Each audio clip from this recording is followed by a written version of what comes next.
বিসমিল্লাহির রহমানির রহিম। সুপ্রিয় শিক্ষার্থীরা, কুলগাঁও সিটি কর্পোরেশন কলেজ কর্তৃক আয়োজিত অনলাইন ক্লাসরুমে দ্বাদশ শ্রেণী ব্যবসায় শিক্ষা শাখার সকল শিক্ষার্থীকে অনলাইন ক্লাসে স্বাগত জানাচ্ছি। আমি তোমাদের সাথে রয়েছি তোমাদের শিক্ষক শহীদুল আলম, প্রভাষক ব্যবস্থাপনা বিভাগ। যারা তোমরা দ্বাদশ শ্রেণীতে রয়েছো তাদেরকে পড়াচ্ছিলাম ব্যবসায় সংগঠন ও ব্যবস্থাপনা বিষয়ের দ্বিতীয় পত্রের চতুর্থ অধ্যায়। অধ্যায়ের নাম হচ্ছে সংগঠিতকরণ। ইতিমধ্যে অধ্যায়ের উপর আমি 5টি ক্লাস সম্পাদন করেছি। আজকের ক্লাসটি হচ্ছে 6ষ্ঠ ক্লাস, তো 6 ক্লাস। বিগত ক্লাসে এই বিষয়গুলো সম্পর্কে তোমাদেরকে ধারণা দিয়েছিলাম। সংগঠিতকরণ, সংগঠনের ধারণা, বিভিন্ন প্রক্রিয়ার পদক্ষেপ, তারপর পড়িয়েছিলাম আদর্শ সংগঠনের বৈশিষ্ট্য, সাথে সাথে পড়িয়েছিলাম সংগঠিতকরণ ও সংগঠনের গুরুত্ব, সংগঠনের নীতিমালা। আর গত ক্লাসে পড়িয়েছিলাম সংগঠন কাঠামোর ধারণা এবং সংগঠন কাঠামোর প্রকারভেদ সম্পর্কে আলোচনা করেছিলাম। আজকের আলোচ্য বিষয় হচ্ছে সংগঠন কাঠামোর মধ্যে সবচেয়ে জনপ্রিয় যে কাঠামোটা রয়েছে তা হচ্ছে এবং জনপ্রিয় এবং প্রাচীন, সেটি হচ্ছে সরলরৈখিক সংগঠন। আজকে আলোচনা করব সরলরৈখিক সংগঠনের ধারণা, সাথে সাথে সরলরৈখিক সংগঠনের বৈশিষ্ট্যসমূহ সম্পর্কে আলোচনা করব। তো আসা যাক। সরলরৈখিক সংগঠন, আমরা জানি যে সংগঠন কাঠামোতে কর্তৃত্ব রেখা প্রতিষ্ঠানের উচ্চ পর্যায় থেকে সরলরেখার মতো ক্রমশ নিচের দিকে প্রবাহিত হয় তাকে সরলরৈখিক সংগঠন বলে।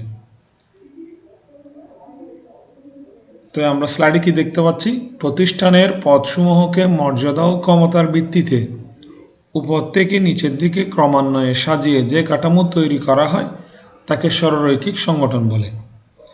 তবে এরূপ সরলরৈখিক সংগঠনের জবাবদিহিতা নিম্ন পর্যায় হতে উচ্চ পর্যায়ে প্রবাহিত হয়। সামরিক বাহিনীতে অধস্তন কর্মীরা উচ্চ পর্যায়ে নির্বাহীর আদেশ মেনে চলতে বাধ্য থাকে, আবার জবাবদিহিতা নিম্ন পর্যায় হতে উচ্চ পর্যায়ে প্রবাহিত হয়। তাই সামরিক সংগঠনকে অনেক সময় সরলরৈখিক সংগঠনের সাথে কম্পেয়ার করা হয়। সেজন্য বলা হয় সরলরৈখিক সংগঠনের অপর নাম হচ্ছে সামরিক সংগঠন। একক অংশীদারি মালিকানার ছোট ও মাঝারি আকারের প্রতিষ্ঠানগুলোতে সাধারণত এরূপ সংগঠনের মাধ্যমে ক্ষমতা উচ্চ পর্যায় হতে ক্রমান্বয়ে নিম্ন পর্যায়ে পৌঁছায়, আবার জবাবদিহিতা নিম্ন পর্যায় হতে উচ্চ পর্যায়ে প্রবাহিত হয়। তাই ছোট ও মাঝারি আকারের প্রতিষ্ঠানগুলোতে সরলরৈখিক কাঠামোর ব্যবহার সবচাইতে বেশি। মূলত এটা হচ্ছে সবচেয়ে প্রাচীন সংগঠন কাঠামো। দেন সরলরৈখিক সংগঠন কাঠামোর বৈশিষ্ট্য। আমরা কিছুক্ষণ আগেই বলেছি ক্ষুদ্র ও মাঝারি আয়তনের ব্যবসায়ের জন্য সরলরৈখিক সংগঠন বেশি উপযোগী। বর্তমান সময়ে সম্প্রসারিত ও জটিল ব্যবসায়িক প্রেক্ষাপটে সরলরৈখিক সংগঠন যথোপযুক্ত নয়, তবুও সবচেয়ে প্রাচীন ও পুরাতন এবং সহজবোধ্য বিধায় সরলরৈখিক সংগঠন আজও টিকে আছে। তো আমরা সংজ্ঞা ও প্রকৃতি বিশ্লেষণ করলে যে বৈশিষ্ট্যগুলো দেখতে পাই সেগুলো হল নিম্নরূপ। 1 নাম্বার, সহজবোধ্য সংগঠন। সরলরৈখিক সংগঠন কাঠামোতে প্রতিষ্ঠানের প্রত্যেক ব্যক্তি ও বিভাগের কর্তৃত্ব, দায়িত্ব, পারস্পরিক সম্পর্ক প্রভৃতি সুস্পষ্টভাবে বর্ণিত থাকে। কোনো জটিলতা না থাকে, সবার কাছে এটি সহজবোধ্য সংগঠন হিসেবে পরিচিতি লাভ করেছে। দেন কর্তৃত্বের প্রবাহ, ফ্লো অফ অথরিটি। সরলরৈখিক সংগঠনের কর্তৃত্ব কারাকারি বা উলম্ব রেখার মতো দেখায়, অর্থাৎ এই সংগঠনের কর্তৃত্ব সর্বদাই নিম্নগামী অথবা উপর থেকে নিচের দিকে প্রবাহিত হয়। ফলে শীর্ষ ব্যবস্থাপনা থেকে ক্ষমতা বা কর্তৃত্ব বিভিন্ন স্তর অতিক্রম করে নিম্ন স্তরে পৌঁছায়।